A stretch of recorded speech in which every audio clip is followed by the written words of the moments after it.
Hello everyone, I'm John, lead analyst and founder of JP Strategic Investments, and today we're going to talk about how the upcoming election could affect Tesla and whether Tesla will do better with one candidate or the other, or if Tesla is just going to be one of those stocks that does well regardless.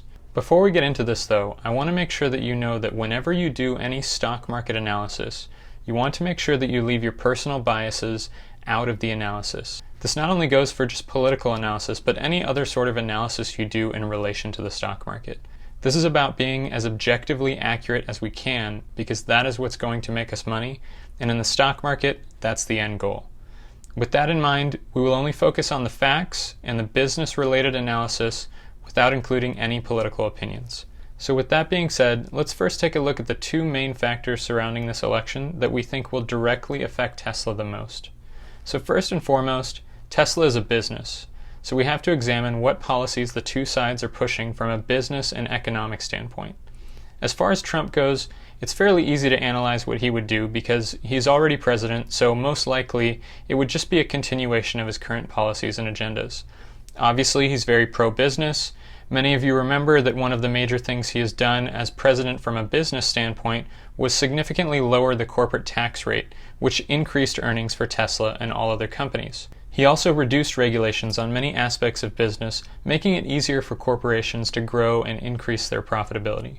On the other hand, Biden, like most Democrats, is much more pro-worker, or anti-big business. Biden has already said that he will increase corporate taxes to 28% from the current level of 21%.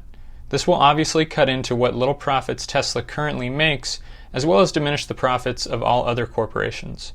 Biden also wants to encourage unionizing, especially among auto workers. The second issue that directly affects Tesla is the environmental debate. Obviously, Biden and Trump have very different views on the environment.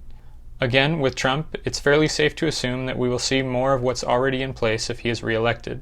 That means most likely no more EV incentives, and most likely no other environmental incentives that would help Tesla's solar or energy storage segments. On the flip side, Biden is much more concerned about the environment. His proposed renewable energy plans include some of the most aggressive investments and incentives for electric vehicles and energy storage.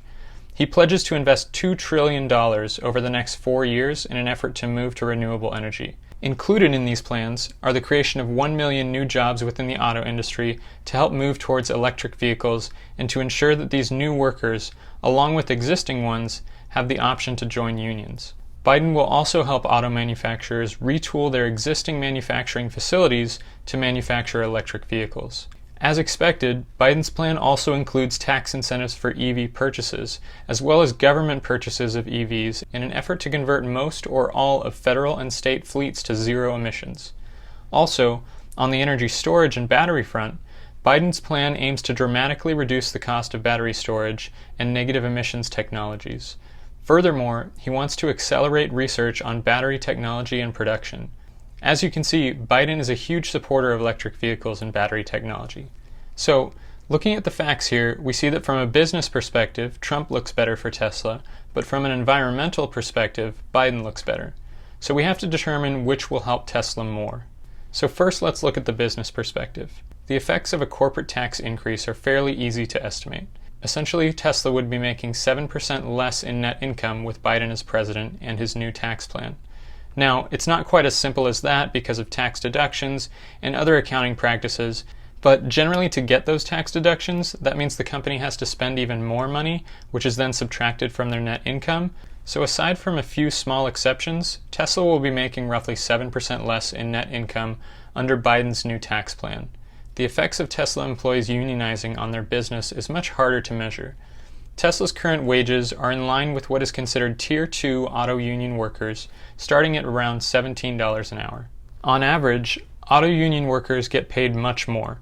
For example, the average hourly worker at GM last year made $30 an hour, or $90,000 per year including overtime and other bonuses. It's hard to estimate exactly what the average hourly worker gets paid at Tesla, but it's definitely lower than auto union workers. Indeed, which is one of the largest hiring websites and who polls workers at companies about wages, has estimates for some of Tesla's main hourly positions.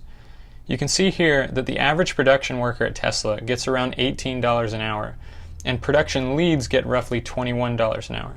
Even the average production supervisor has a lower annual salary than an auto union worker at GM. Now, some people may look at this and say Tesla needs to increase their wages. Others may say union workers get overcompensated. Regardless of what you think, the point is that if Tesla workers were to unionize, Tesla would most likely have to increase their average hourly pay by up to 50%. Considering that wages are roughly estimated to account for $2,400 of the cost of Tesla to make each car, that would mean possibly an extra $1,200 added to the cost to make each car. Or in other words, Tesla would make $1,200 less in profit on each car. At Tesla's current production rate, that's a loss of over $100 million per quarter. But that's just the business side. The laundry list of clean energy incentives that Biden brings to the table should far outweigh those losses, right? Well, let's take a look.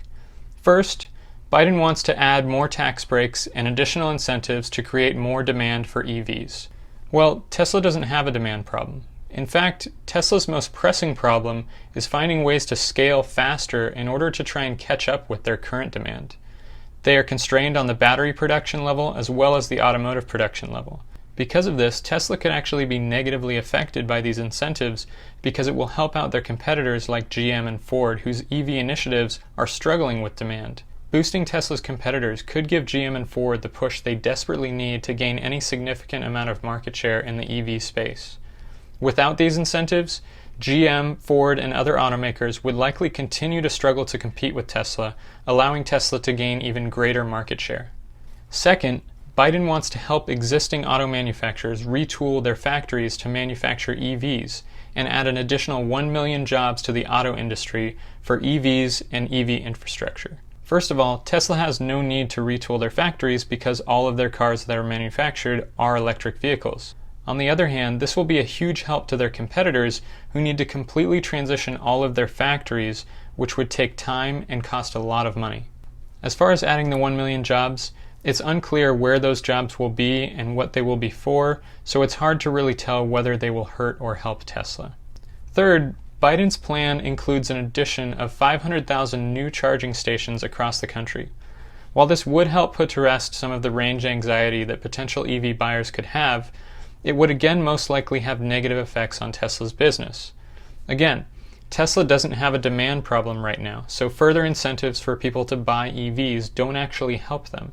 Furthermore, Tesla's supercharging network is one of the things that sets them apart from other automakers and incentivizes customers to choose Tesla over other automakers. If the government were to be funding an additional 500,000 superchargers, then they would actually be taking away a major competitive advantage of Tesla. Finally, Biden's plan aims to accelerate research on battery technology and support the development of domestic production capabilities. This is probably the segment of Biden's plan that could actually help Tesla the most. As many of you know, Tesla announced during its Battery Day that it will be moving a large portion of battery production in-house, including part of the mining process. This means that under Biden's plan, Tesla could actually be eligible for some government funding or assistance for the construction and staffing of their new battery production facilities. Although, again, this part of Biden's plan will most likely help Tesla's competitors much more.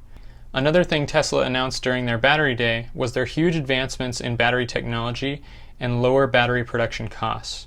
Tesla's battery technology and low production costs are one of their key competitive advantages over other automakers. If the government steps in to offer funding and research grants to other automakers, that could level the playing field, removing Tesla's competitive moat. This could have a huge long-term negative effect for Tesla. So, as you can see, while Biden's proposed environmental incentives will help Tesla in some small ways, they will most likely hurt them in far greater ways by helping their competitors regain market share and narrow the technology gap. This, combined with Biden's corporate tax increases and the possibility of unionizing Tesla's workforce, leads us to conclude that Tesla will do much better under a Trump presidency than a Biden presidency. Keep in mind, though, that it's not to say that we don't think Tesla won't succeed under Biden. We think the company is well run and will be successful under either president. But, based on the facts laid out here, we are inclined to believe that they will be far more successful with Trump as president. Finally, we do understand that there are a variety of other factors at play here, including the broader economy, COVID-19, and other policies that could directly or indirectly affect Tesla. We have decided not to include these factors in our analysis, mainly because they are very hard to predict, as there are so many unknown factors. We hope our analysis has been helpful, and please let us know if you have any questions in the comments below. If you found this video helpful, please consider liking and subscribing, and have a great day.